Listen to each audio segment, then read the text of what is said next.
Alright lads, so we're back again today and we're looking at SD Gundam G Generation Eternal tier list, right?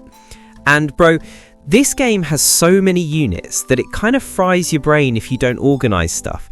So yeah, I'm just going to go through all the units, talk about what's good, what's mid, what's actually carrying your account, you know. Anyway, let's just boot this thing up. So first, Unicorn Gundam, the UR Attacker one, the NTD one. This thing is just stupid in a good way. It's like you tap its EX Magnum and everything on the map kind of flinches like they owe it money. The range 4 shots, the crits, the pierce, the eye field, it's all just stacked. And when you put Bandager on it, the psycho frame uptime basically never falls off. So you're just nuking over and over. This is like the template for an S tier attacker. Easy S tier. Anyway, moving on. High New Gundam, the SSR Defender. And bro, I swear, for a free-to-play tank, this thing is actually crazy. The funnels hit every direction. The Psycho Shield literally throws special attacks back at the enemy. It's like holding a Uno reverse card. And when you put a Muro on it, the evasion is so high that bosses start missing like they've got butter on their hands. And mobility? Like 6 or 7 move across pretty much everything. It's wild. That's another comfy S tier. Alright, Destiny Gundam next, since it kind of jumped into my head. This thing is aggressive as anything. Like, Mirage Colloid makes it slide into people's blind spots, and the sword bits, man, they swirl and hit everything around range 3. And when you pair it with Shin, all that rage stuff makes its crits just pop off harder. It's great for seed teams, super flexible, you can crash into groups and delete half the wave if you position right. I'd call it a strong A tier, but honestly it sometimes spikes into S depending on maps. Anyway, A tier. Let me talk about Sazabi now, because every Char fanboy screams about it. And to be fair, yeah, it deserves it. The Psycommu funnels go range 5 and ignore defense, which is kind of evil. The lower its HP goes, the more damage it spits out. So it becomes this angry blender when it's nearly dead. And obviously you use Char because Xeon, Aura buffs, all that. This is a monster on ground and air missions, so yeah, no debate, S tier. Next, Zeta Gundam. The Wave Rider form looks sick and is actually useful since it lets you reach range 4 stuff and chase targets. The biosensor gives a 40% attack boost, so it just feels smoother than most UR attackers.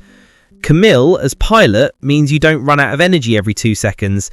It's super mobile, super consistent, but not as busted as Unicorn or Sazabi. So, yeah, A tier. Alright, random jump, Sinanju. My guy literally slides into the fight like it's drifting in space. The funnel missiles chain targets, the B-Max finishes everything, and the frontal aura giving a 15% attack buff to the team. That's bigger than it sounds. If you throw it into space missions, the numbers get even funnier. And with the EX upgrades, it's just, yeah, A tier, but pushing S if you've got the parts. Now, Banshee Norn, the Defender version of Unicorn, but more annoying for enemies. The NTD Jammer lowers accuracy in a radius, so everything around it suddenly can't hit you properly. The Beam Tomfers clap people at range 2 as a counter, and it's tankier than the main Unicorn, so it's honestly a great anchor unit. With Riddy, the debuffs last longer, so the whole thing gets even more toxic. Super solid A tier. Alright, switching gears, going into the B tier units now. AGE1 normal first. It's kind of like the chill early game buddy you take everywhere. Dodds rifle from range 3, Saber close range, flexible evolutions like Titus. It's like a starter Pokemon. With Flit, energy regen feels smoother, and it's honestly great for new players farming age content. So yeah, B tier, but a reliable one. Scrolling mentally, Dynames. And man, this thing snipes from range 6, which is almost illegal. The GN sniper pierces, hits weak points, crits half the time, and lock-on burst mode basically makes things evaporate. The only issue is it needs to sit in the backline and chill. You don't let it push forward. Great early and mid game, but not insane enough to climb higher. B tier. Alright, deep breath. T tier time. The please don't waste resources unless you really like them tier. Astray red frame. Cool katana animations, fun multi-hit stuff, but honestly it gets outscaled so fast. If you use low, you get repairs, so it helps in Astray events, but it just doesn't keep up past mid-game. It's mid, but not usable. C tier. Barbatus first form. The mace counter stuff, it tanks early, but you're basically building it only to evolve it later. With Mikazaki rage boosts, help it hit harder as it keeps fighting. It's a solid beginner defender, but yeah, still C tier. AGE1 Titus. This thing punches stuff with beam slams, staggers, reduces enemy damage. Pretty simple kit. With Kyo healing it, it becomes a chunky early game defender. Works for a bit, then falls behind. C tier. Zaku 2. Heat Hawk grenades, debuffs.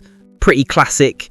Matsunaga boosts accuracy, so it actually feels usable early on for 0079 teams, but it's not late game ready. C tier. F91. This one's fast, the VSBR beams hit nice, the peel off evasion can dodge some stuff, and with C-Book you get some NT synergy, but again it just lacks the top end damage and defensive value. Still C tier. So yeah lads, that's kind of the lineup for this meta. Lots of UR attackers that feel insane, a few hybrid weirdos that work in the right comps, and then some SR units that are just stepping stones, you know? But the important thing is knowing which ones are actually worth dropping resources into so you don't get stuck farming scraps later. Anyway, that's the list. Appreciate you watching, and yeah, catch you in the next one.